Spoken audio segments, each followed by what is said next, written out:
रामदेव अग्रवाल जी के बारे में तो आप सबने सुना होगा। इंडिया के one of the most well known investors में से एक हैं। उसके अलावा मोतीलाल ओसवाल फाइनेंशियल सर्विसेज के एमडी भी हैं। इंडियन स्टॉक मार्केट्स में पिछले 30 साल से एक्टिव हैं और यहाँ पर उन्होंने बहुत ज़्यादा वेल्थ जनरेट करी है। तो आज हम बात करेंगे उन्हीं के दो सबसे फेवरेट सेक्टर पिक्स के बारे में कि उनके अकॉर्डिंग कौन से सेक्टर्स कोरोना वायरस से बहुत अच्छे से हैंडल भी करेंगे और उसके अलावा आने वाले कुछ सालों में बहुत अच्छे रिटर्न्स बनाएंगे। तो इससे पहले कि हम वीडियो को स्टार्ट करें, अगर आप इस चैनल पर नए हैं, चैनल को सब्सक्राइब कीजिए और बेल आइकन को जरूर दबाइए ताकि हमारी नेक्स्ट आने वाली वीडियो को आप मिस ना कर दें। तो शुरू करते हैं इस वीडियो को। मेरा नाम है अंकित। तो जो पहला सेक्टर है वो है टेलीकॉम सेक्टर। तो समझते हैं कि क्या रीजंस रहे होंगे जो रामदेव अग्रवाल जी को बहुत पसंद है टेलीकॉम सेक्टर आने वाले कुछ सालों के लिए। तो टेलीकॉम सेक्टर, जैसे कि हम सबको पता है कि अभी के टाइम पे बहुत ही नेसेसिटी बन गई है। तो जैसे कि सब लोग अपने घरों में अभी फंसे हुए हैं बिकॉज बाहर निकल नहीं सकते, लॉकडाउन है, तो सब लोग डेटा बहुत ज़्यादा यूज़ कर रहे हैं और जैसे जैसे डेटा की डिमांड बढ़ेगी तो एक्चुअली में इन कंपनीज़ को फ़ायदा ही होगा बिकॉज लोग रिचार्ज करेंगे और इन कंपनीज़ का रेवेन्यू बढ़ेगा वहाँ से। तो समझने वाली बात है कि कोरोना से एक्चुअली में इन कंपनी को ज़्यादा फर्क, नेगेटिव तो फर्क नहीं पड़ेगा, शायद पॉजिटिव ही फर्क पड़ जाए, शायद रेवेन्यू इंक्रीज हो जाए और शायद प्रॉफिट पे भी अच्छा फर्क पड़े। तो ये इंपॉर्टेंट चीज़ है समझने को। प्लस जो ग्रोथ पोटेंशियल है, मार्केट अभी सिर्फ 3 प्लेयर्स का रह गया है, ज़्यादा कंपटीशन नहीं है। पहले बहुत सारे प्लेयर्स हुआ करते थे, रिलायंस कम्युनिकेशन, एयरसेल, बहुत सारे जो छोटे छोटे प्लेयर्स थे सब ने मार्केट को एग्जिट कर दिया। अब बचे हैं सिर्फ 3 प्लेयर्स, भारती एयरटेल, रिलायंस जियो और वोडाफोन आइडिया। तो वहाँ पर ये बन गई है ओलिगोपोली मार्केट, यानी कि कुछ बड़े बड़े प्लेयर्स जो बचे हैं मार्केट में, उससे कॉम्पिटिशन अभी बहुत कम हो गया है। तो इसलिए टेलीकॉम सेक्टर बहुत ही अच्छी चॉइस बन जाती है इस मार्केट के माहौल में। तो बात करते हैं इस टेलीकॉम सेक्टर की दो सबसे बड़ी कंपनीज़ की, दो जो अच्छी कंपनीज़ हैं उन्हीं के बारे में बात करेंगे। जो पहली कंपनीज़ है वो है भारती एयरटेल। भारती एयरटेल समझते हैं। भारती एयरटेल स्टार्ट हुई थी 1995 में। इसके जो फाउंडर हैं उनका नाम है सुनील भारती मित्तल और अभी ये इंडिया की top 3rd largest telecom company है जिसके टोटल सब्सक्राइबर बेस 32 करोड़ का है। तो देख सकते हैं कि ये बहुत बड़ी कंपनी है और काफ़ी पुरानी भी है। तो बात करेंगे भारती एयरटेल की 3 एडवांटेजेस और 3 डिसएडवांटेजेस की जो आपको हेल्प करेंगी सोचने में कि क्या आपको इस कंपनी में अभी इन्वेस्ट करना चाहिए या वेट करना चाहिए कुछ चीज़ों देखने का। तो बात करते हैं पहले इस कंपनी के एडवांटेजेस के बारे में। जो पहली एडवांटेज है चांसेस ऑफ डुओपोली। इसका क्या मतलब है? तो डुओपोली होता है जिस मार्केट के अंदर सिर्फ 2 ही प्लेयर्स होते हैं। तो जैसे कि बहुत लोगों को एक्सपेक्टेड है कि वोडाफोन आइडिया शायद बैंकक्रप्ट हो सकती है, बैंकक्रप्ट यानी कि कंपनी बंद हो सकती है बिकॉज वोडाफोन आइडिया पे कर्जा बहुत ज़्यादा है और कर्जा बहुत ज़्यादा है तो वो शायद पे ऑफ ना कर पाए और बहुत ज़्यादा चांसेस है कि वोडाफोन आइडिया बंद हो जाएगी। तो वोडाफोन आइडिया के बंद होते ही उनके जो 35 करोड़ सब्सक्राइबर्स हैं तो वो भी इन्हीं दोनों कंपनीज के बीच में बढ़ जाएंगे। तो मार्केट में बचेंगे सिर्फ 2 प्लेयर्स, तो उससे इन दोनों कंपनीज को बहुत फायदा होगा। प्राइसिंग पावर बहुत बढ़ जाएगी। प्राइसिंग पावर मतलब ये अपना प्राइसेस जब भी इनका मन करेगा तभी रेस कर देंगे, उससे उनके रेवेन्यूज बहुत बढ़ जाएंगे बिकॉज इनको पता है कि मार्केट में अब सिर्फ 2 प्लेयर्स रह गए हैं। तो वो बहुत बड़ा फायदा है भारती एयरटेल के लिए यहाँ पे। Second reason, rising average revenue per user. अब एवरेज रेवेन्यू पर यूजर क्या मतलब होता है? ARPU यानी कि पर यूज़र जो इनकी इनकम है। तो रिसेंट जो पहले वाले क्वार्टर्स थे अभी कुछ टाइम पहले, उसमें हमने नोटिस करा था कि एवरेज रेवेन्यू पर यूज़र गिर रहा था। ऐसा क्यों? बिकॉज जो रिलायंस की प्राइसिंग थी, जो रिलायंस जियो की प्राइसिंग थी, वो बहुत ही अग्रेसिव थी। हमने सबने देखा कि रिलायंस के जो प्राइसेस थे वो बहुत ही कम थे जो उनके प्लान्स थे, तो इनको भी अपने प्लान्स कम सस्ते रखने पड़े, तो उससे इनकी प्रॉफिट और रेवेन्यू में बहुत फ़र्क पड़ गया था और ARPU कम हो रहा था। अभी रिसेंटली एक क्वार्टर पहले ही इन कंपनीज ने मिल के अपने प्राइसेस बढ़ाए हैं 25 से 35% के करीब। जो इनके पैक्स हैं वो महंगे हो गए हैं, तो वहाँ से इनका एवरेज रेवेन्यू पर यूज़र अब बढ़ने लगे हैं। तो आने वाले क्वार्टर्स में आप देखेंगे कि ऐसे ये लोग प्राइसेस अपने बढ़ाते जाएंगे बिकॉज अब कंपटीशन कम हो गया है और वोडाफोन आइडिया बैंकक्रप्ट हुआ तो बहुत ही जल्दी प्राइसेस बढ़ा देंगे। तो वहाँ पे इनका जो ग्रोथ है, रेवेन्यू ग्रोथ है, वो बहुत ही ज़्यादा होगा। थर्ड के बारे में बात करते हैं। थर्ड है ग्रोथ पोटेंशियल। तो अभी इंडिया की अगर आप पॉपुलेशन देखें जो इंटरनेट यूज़ करती है वो अभी 700 मिलियन के आसपास है और इंडिया की टोटल पॉपुलेशन है 1.3 बिलियन और जो वो बढ़ ही रही है। तो अभी भी 600 मिलियन अनटैप्ड यूजर्स हैं जिनके पास इंटरनेट का एक्सेस ही नहीं है, तो वो ग्रोथ पोटेंशियल है। उसके अलावा वोडाफोन आइडिया के जो 35 करोड़ सब्सक्राइबर्स हैं वो भी, अगर वोडाफोन आइडिया जो कि वो भी थोड़ा सा डाइसी है कि शायद होगा बैंकक्रप्ट या नहीं होगा, तो अगर बैंकक्रप्ट होता है तो वो सब्सक्राइबर्स भी इन्हीं के बीच में आ जाएगा। तो आने वाले 5 सालों में ग्रोथ बहुत स्ट्रॉन्ग है, चाहे वोडाफोन बैंकक्रप्ट हो ना हो। अगर होगा तो इनके लिए और फ़ायदा है, अगर नहीं होगा तो भी ठीक है। बात करते हैं डिसएडवांटेजेस की। जो पहली डिसएडवांटेज है वो है बहुत हाई वैल्यूएशन। तो अभी के टाइम पे भारतीय एयरटेल का जो स्टॉक प्राइस चल रहा है वो 550 से 600 के करीब चल रहा है, जो कि बहुत ही ज़्यादा हाई वैल्यूएशन है। और हाई वैल्यूएशन में हमें कंपनी क्यों नहीं खरीदनी चाहिए? बिकॉज हमारा डाउन साइड रिस्क बहुत बढ़ जाता है। डाउन साइड रिस्क का मतलब है कि अगर कंपनी के साथ कुछ गलत हुआ, जैसे कोई कल बुरी न्यूज़ आई या कंपनी के साथ कोई प्रॉब्लम हुई, तो कंपनी बहुत ज़्यादा स्टॉक प्राइस फॉल हो सकता है। बिकॉज वैल्यूएशन एकदम पीक पे है, तो यहाँ पे खरीदना बेवकूफ़ी होती है। बिकॉज अपसाइड शायद इतनी ज़्यादा ना हो अभी, बट डाउन साइड रिस्क बहुत बढ़ जाता है। तो पहला रीज़न ये हो गया। सेकेंड रीज़न है वेरी हाई डेट। डेट का क्या मतलब होता है? डेट यानी कि लोन। तो कंपनी के पास अभी बहुत ज़्यादा लोन है। इन्होंने पिछले 10 सालों के अंदर बहुत ज़्यादा एक्सपेंशन की है। रिसेंट जब जो लास्ट एक्सपेंशन हुई थी वो 4G के लिए हुई थी, और जो कंपटीशन रिलायंस से आया तो वहाँ पे इनको बहुत सारी इन्वेस्टमेंट्स करनी पड़ी रिलायंस से कम्पीट करने के लिए। तो वो बहुत बड़ी प्रॉब्लम है। अभी कंपनी के ऊपर बहुत ज़्यादा डेट है, तो वो हमें देखना होगा कि वो कैसे टर्न आउट होता है। या कंपनी अपना कोई बिजनेस सेल करती है, जैसे साउथ अफ्रीका का इसका बिजनेस है जो कि बहुत अच्छा है, क्या उसको सेल करके डेट कम करती है, या फिर जो इनका भारतीय इंफ्राटेल में स्टेक है। तो हमें वो सब देखना पड़ेगा, बिकॉज वो बहुत इंपॉर्टेंट चीज़ें हैं। बहुत हाई डेट मतलब उस पर इंटरेस्ट इनको भरना पड़ेगा बार बार, तो इनके प्रॉफिट शायद वहाँ से इतना ज़्यादा ना बढ़ पाएँ। तो वो चीज़ें हमें देखनी पड़ेंगी। तो थर्ड पॉइंट देख लेते हैं, अपकमिंग केपेक्स। केपेक्स का मतलब होता है कैपिटल एक्सपेंडिचर। तो देख, जैसे कि अब हम सबको पता है कि अब 5G की बातें आनी शुरू हो गई हैं। लोग कह रहे हैं कि अब 5G आने वाला है या फिर 5G आ सकता है, तो उसके लिए भी इनको अब इन्वेस्ट करना पड़ेगा अपने बिजनेस के अंदर, टावर्स में, ऑप्टिक केबल्स में। तो उसके लिए भी इनको शायद और लोन लेना पड़ेगा। तो केपेक्स टेलीकॉम सेक्टर के अंदर एक बहुत बड़ी प्रॉब्लम है, बिकॉज इसके चक्कर में इन पे बहुत ज़्यादा लोन हो जाता है। और अगर रेवेन्यूज़, जैसे कि अभी रेवेन्यूज़ बहुत ज़्यादा नहीं है, अभी ग्रोथ स्टेज में ही चल रहा है, बिकॉज रिलायंस जियो ने अभी से ही थोड़ा कंपटीशन कम हुआ है। तो वहाँ पे हमें देखना होगा कि कैसे रेवेन्यू बढ़ता है और क्या ये अपने रेवेन्यू से सपोर्ट कर पाते हैं, या फिर एक्चुअली में इनको फिर से लोन लेना पड़ेगा। तो वो नोटिस करने की सेकंड कंपनी की हम बात करने वाले हैं, वो है रिलायंस जियो। रिलायंस जियो जैसे कि हम सबको पता है कि एक रिलायंस इंडस्ट्रीज की कंपनी है। उसके अलावा जो उनके MD और CEO हैं वो है मिस्टर मुकेश अंबानी, और एक बहुत ही रेप्यूटेड ग्रुप जैसे कि रिलायंस ग्रुप को बिलोंग करती है। तो ट्रस्ट फैक्टर बहुत अच्छा है इसके अंदर। तो बात करते हैं इस कंपनी की 3 एडवांटेजेस के बारे में। जो पहली एडवांटेज है वो है कि रिलायंस जियो इस टाइम पे इंडिया की सबसे बड़ी टेलीकॉम कंपनी है। तो कमाल की बात है कि सबसे लेट एंट्री करने वाली कंपनी है। रिलायंस जियो लॉन्च हुआ था 2017 में, 2017 में, और अभी जो उसके टोटल सब्सक्राइबर्स हैं वो है 37 करोड़, जो सबसे ज़्यादा है इंडस्ट्री में। तो ये पहला एडवांटेज हुआ। दूसरे के बारे में बात करते हैं, जो सबसे ज़्यादा चांस कोई कंपनी रखती है। एक रिसेंटली न्यूज़ आई थी, रिलायंस जियो का सबसे ज़्यादा चांस है वोडाफोन के सब्सक्राइबर्स ग्रैब करने का। ऐसा क्यों?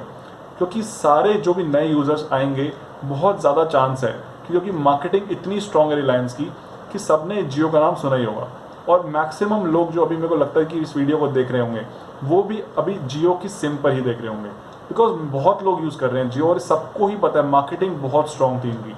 बात करें थर्ड पॉइंट की, जो कि है फेसबुक के साथ पार्टनरशिप। रिसेंटली हम सबने न्यूज़ सुनी है कि फेसबुक ने रिलायंस जियो में 10% स्टेक खरीदा, यानी कि 10% उस कंपनी के शेयर्स खरीदे। तो मेरे को लगता है कि आने वाले कुछ टाइम में फेसबुक और जियो मिल के कोई ऐसा प्रोडक्ट लॉन्च करेंगे, कोई ऐसी सर्विस लॉन्च करेंगे जिससे जो काफ़ी एक्सक्लूसिव होगी, जो सिर्फ जियो के लिए एक्सक्लूसिव होगी।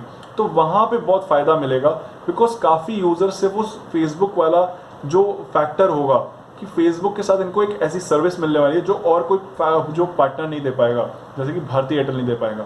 तो वहाँ से यूज़र्स के आने के बहुत चांसेस हैं। तो वो डील जैसे कि तो म्यूचुअली बेनिफिशियल डील होगी। जैसे कि जो जियो का मैसिव नेटवर्क है उससे व्हाट्सएप पेमेंट्स को बहुत फ़र्क पड़ने वाला है, जो कि लॉन्च होने वाला है कुछ टाइम में। वैसे ही मेरे को लगता है कि एक सेम डील होगी और ऐसे ही कोई सर्विस लॉन्च होने वाली है जहाँ पर रिलायंस को भी बहुत फ़ायदा मिलेगा उससे। तो ये एक बहुत इंपॉर्टेंट फैक्टर बनता है। तो 3 एडवांटेजेस ये हो गई। बात करते हैं 3 डिसएडवांटेज के बारे में। जो पहली डिसएडवांटेज है बहुत ज़्यादा डेट, यानी कि लोन। तो रिलायंस के ऊपर जैसे हमें पता है कि वो करीब 1.5 से 2 लाख करोड़ रुपए का लोन है, जो कि बहुत बड़ा अमाउंट है, और उसीलिए वो अपना जो स्टेक है वो सेल कर रही है जियो में। उसके अलावा उनकी अरामको के साथ डील हो रही है, तो वो स्टेक कम करने में उन्हें कुछ टाइम लगने वाला है। तो वो एक नोट करने की चीज़ है। सेकेंड डिसएडवांटेज, जैसे कि हम सबको पता है कि रिलायंस जियो अब तक लिस्टेड नहीं है मार्केट में।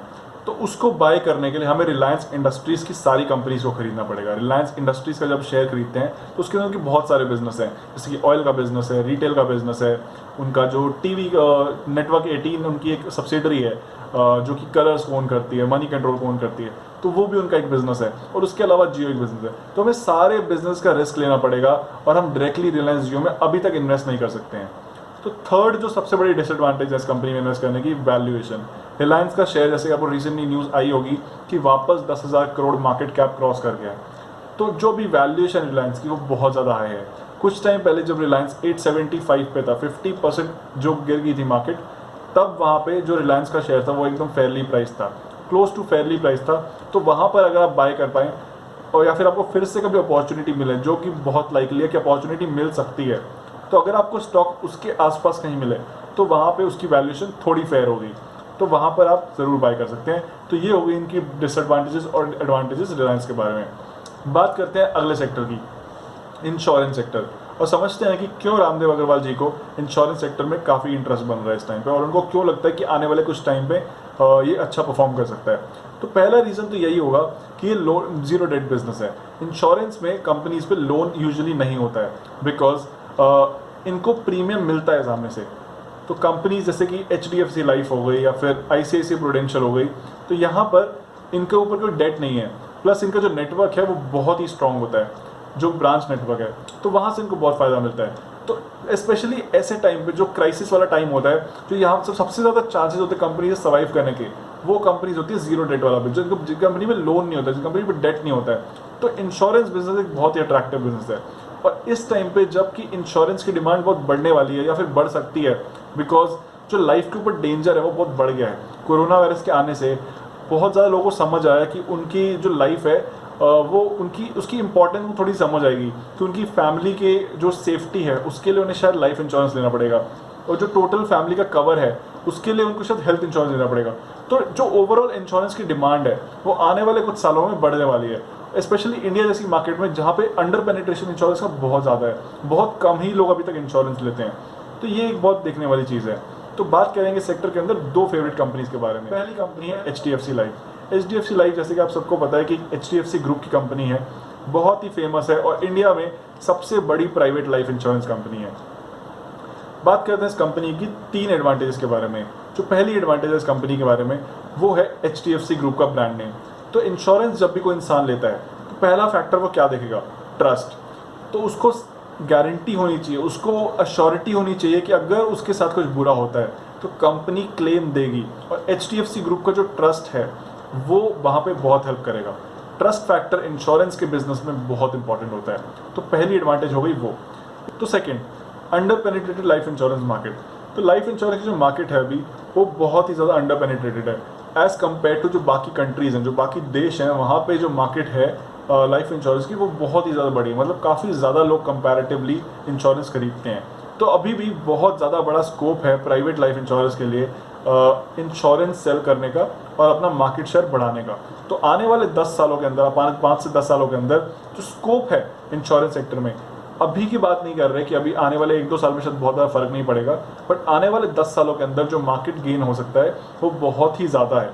तो वहाँ पे आपको देखना चाहिए कि इंश्योरेंस सेक्टर बहुत ही इंपॉर्टेंट, बहुत ही अच्छा परफॉर्म कर सकता है। तो third, market leadership. HDFC life अभी के टाइम पे प्राइवेट लाइफ इंश्योरेंस में सबसे ऊपर है। LIC सबसे बड़ी कंपनी है जो कि एक गवर्नमेंट कंपनी है। तो प्राइवेट लाइफ इंश्योरेंस में HDFC लाइफ सबसे बड़ी कंपनी है प्राइवेट लाइफ इंश्योरेंस में। उसके अलावा जो इनका ब्रांच नेटवर्क है, HDFC ग्रुप का जो ब्रांच नेटवर्क है वो बहुत हेल्प करता है इनको अपनी मार्केट सस्टेन करने में और ग्रो करने में। बिकॉज जो सबसे ज़्यादा इंश्योरेंस की सेल होती है वो बैंक इंश्योरेंस होती है। बैंक इंश्योरेंस यानी कि जो बैंक से की ब्रांचेस की जो सेल होती है, तो वहाँ पे देखने वाली चीज़ है कि HDFC का जो ब्रांच नेटवर्क है वो बहुत ही बड़ा है, 5000 ब्रांचेस का नेटवर्क है। तो वहाँ पे इनकी ग्रोथ को ज़्यादा फर्क नहीं पड़ेगा, और आने वाले कुछ टाइम में इस कंपनी में बहुत ज़्यादा ग्रोथ पोटेंशियल है। तो बात करते हैं अब डिसएडवांटेज के बारे में। तो जो पहली डिसएडवांटेज है वो है कि बहुत बड़ा गैप है एम्बेडेड वैल्यू और मार्केट कैपिटलाइजेशन के बीच में। तो समझते हैं कि दोनों क्या होते हैं। मार्केट कैप होती है कि अगर मैं इस कंपनी को आज खरीदना चाहूँ तो इस कंपनी की टोटल वैल्यू क्या है, मैं कितने में इस कंपनी को खरीद सकता हूँ। तो वो अभी चल रही है 90,000 करोड़। तो वो होता है मार्केट कैप। अब देखते हैं एम्बेडेड वैल्यू क्या होता है। एम्बेडेड वैल्यू को हम यूज़ करते हैं एक इंश्योरेंस कंपनी को वैल्यू करने के लिए। इंश्योरेंस कंपनी की वैल्यूएशन थोड़ी कॉम्प्लेक्स होती है, वो इसीलिए होती है। एम्बेडेड वैल्यू कैलकुलेट होता है जो टोटल प्रीमियम्स है कंपनी के पास, जो कंपनी ने टोटल प्रीमियम रिसीव करे हैं और उसके अलावा जो फ्यूचर ग्रोथ वो एस्टिमेट कर रही है, तो उसकी कैलकुलेशन और एस्टिमेशन से एग्जैक्ट नंबर कभी नहीं निकल सकता, बट वो एक एस्टिमेट निकाल लेते हैं और वो है करीब 18 से 20 हज़ार करोड़ के बीच में। तो वहाँ पर वो जो गैप है 70,000 करोड़ का, वो बहुत बड़ा है। तो वो एक बहुत बड़ी प्रॉब्लम है हमारे लिए, क्योंकि अगर ये गैप इतना हो कि 20,000 करोड़ का एम्बेडेड वैल्यू है और 40 या 40,000 करोड़ की मार्केट कैप है, तो समझ आता है, तो हम शायद एक सेकंड सोच सकते हैं कि हम इसमें शायद पैसा डालें। बट इतना बड़ा गैप जहाँ पे एम्बेडेड वैल्यू सिर्फ 20-22 हज़ार करोड़ की है और मार्केट कैप 90,000 करोड़ का है, तो वो बहुत बड़ा गैप हो जाता है और ये बहुत बड़ी डिसएडवांटेज है। अगर हम बात करें दूसरे डिसएडवांटेज के बारे में, तो वो है बहुत ही हाई वैल्यूएशन। रिसेंटली जब मार्केट क्रैश हुआ था और मार्च 23 को मार्केट 7500 पे था, उस दिन जो HDFC लाइफ का जो प्राइस चल रहा था, शेयर प्राइस, वो था करीब 340 के अराउंड। तो वहाँ पर वैल्यूएशन काफ़ी अच्छी लग रही थी, काफ़ी जस्टिफाइड थी, और अगर आपको उस प्राइस पे मिले तो ये खरीदना सेंसेबल होगा।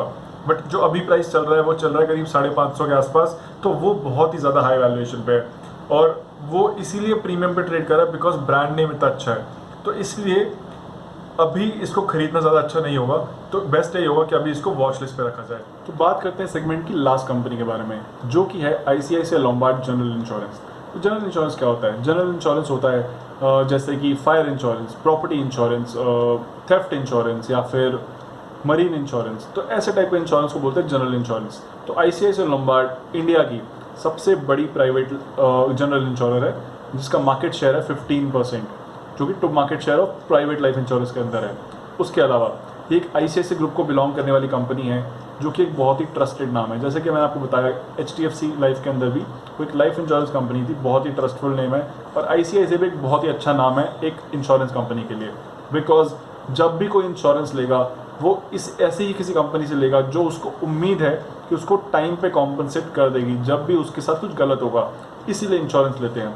तो बात करते हैं इस कंपनी के एडवांटेज के बारे में। तो पहली एडवांटेज है मार्केट लीडर और सबसे ज़्यादा मार्केट शेयर। तो बिकॉज एक ट्रस्टफुल कंपनी को बिलोंग करती है, एक अच्छे ब्रांड नेम को बिलोंग करती है, तो उससे जो इनका बिजनेस ग्रोथ है वो काफ़ी अच्छा रहता है। इनका जो ब्रांच नेटवर्क है इनका हेल्प करता है एक्सपेंशन के अंदर। जैसे कि मैंने आपको बताया था कि बैंक इंश्योरेंस हेल्प करता है सबसे ज़्यादा इंश्योरेंस पर। 60% जो सेल्स होती हैं इंश्योरेंस की, वो बैंक इंश्योरेंस के थ्रू ही होती है, और इनके पार्टनरशिप्स होते हैं अपने बैंक के थ्रू सेल करते हैं। ICICI बैंक की जो ब्रांचेज हैं वहाँ पर सेल करेंगी। उसके अलावा इनके अदर बाकी बैंकों से भी टाइप्स होते हैं जहाँ पे अपना इंश्योरेंस सेल करते हैं। तो सेकंड जो एडवांटेज है वो है ग्रोथ पोटेंशियल। तो इस जो मैंने इनकी मैनेजमेंट डिस्कशन एनालिसिस रिपोर्ट के अंदर देखा था, उससे मेरे को पता लगा जो इनके पिछले 10 साल के अंदर जो इनकी ग्रोथ रही है प्रीमियम की, वो रही है करीब 14% CAGR बेसिस पे, compounded annual growth rate basis पे। उसके अलावा जो इनका प्रॉफिट आफ्टर टैक्स है, जिसको हम बॉटम लाइन बोलते हैं, उसकी पिछले 10 साल में ग्रोथ रही है करीब 23.5%, 23% से ग्रोथ रही है प्रॉफिट आफ्टर टैक्स में, और जो कि बहुत ही अच्छा नंबर है। उसके अलावा मैनेजमेंट को लगता है आने वाले 10 सालों के अंदर भी कोई फ़र्क नहीं पड़ने वाला इन नंबर्स पे, और ये नंबर्स आगे ग्रो ही करने वाले हैं, बिकॉज बिजनेस का जो आउटलुक है वो बहुत ही पॉजिटिव है। उसके अलावा लास्ट जो हमें दिखता है वो है अंडर पेनिट्रेटेड मार्केट। तो जो बाकी हम जो अभी इंडिया में सिनेरियो है, जो टोटल GDP का जो परसेंट इंश्योर्ड है वो है करीब 0.93%, जो कि अगर हम कंपेयर करें डेवलप कंट्री से जहाँ पर है 2.8% ऑफ द GDP, जो कि बहुत ही ज़्यादा है, मतलब 4 गुना हमें दिखता है अभी ग्रोथ पोटेंशियल अगर हम कंपेयर करें डेवलप कंट्रीज से। तो अंडर पेनिट्रेटेड मार्केट है इंश्योरेंस की जब भी हम बात करेंगे इंडिया में, और आने वाले 10 सालों के अंदर ये मार्केट सिर्फ ग्रो ही करने वाला है। तो ऐसा मत सोचिए कि आने वाले 1-2 साल के अंदर आपको बहुत कुछ देखने को मिल जाएगा, बट आने वाले कुछ 10 सालों के अंदर ये मार्केट बहुत ही ज़्यादा ग्रो करने वाला है। तो ये इसका बहुत बड़ा फ़ायदा है। और बात करें अब डिसएडवांटेज के बारे में, तो डिसएडवांटेज इस कंपनी के बारे में बोलूँगा, बहुत हाई वैल्यूएशन। अगेन सारी इंश्योरेंस और सारी टेलीकॉम कंपनी के साथ इसके अंदर भी यही दिक्कत है कि वैल्यूएशन बहुत ज़्यादा है। तो यहाँ पर हमें इन कंपनीज़ को अगर खरीदना नहीं चाहिए तो कम से कम इनको वॉच लिस्ट में रखना चाहिए कि कभी अगर कोई टेम्पररी प्रॉब्लम आए कंपनीज के अंदर और वैल्यूएशन भी कम हो, जो कि मार्केट में होता ही रहता है, अगर हम एक्टिव हैं और बस वेट कर रहे हैं राइट अपॉर्चुनिटी का, और अपना टेम्पर लूज़ करके या अपनी पेशेंट लूज़ करके बाय नहीं करते हैं हाई वैल्यूएशन पे, तो हमें अपॉर्चुनिटी ज़रूर मिलेगी कभी ना कभी, और तब हमें ये कंपनीज को बाय करने का सोचना चाहिए। और मेरे को उम्मीद है कि आपको वीडियो पसंद आई होगी। वीडियो पसंद आई तो वीडियो को लाइक कीजिए, चैनल को सब्सक्राइब कीजिए और बेल आइकन को जरूर दबाइए, और कमेंट करके भी बताइए कि आपको कौन से टॉपिक्स पे वीडियो देखनी है, ताकि मैं उन्हीं टॉपिक्स पे वीडियो बना पाऊँ। तो thank you so much for watching. मिलते हैं नेक्स्ट वीडियो में। Good bye.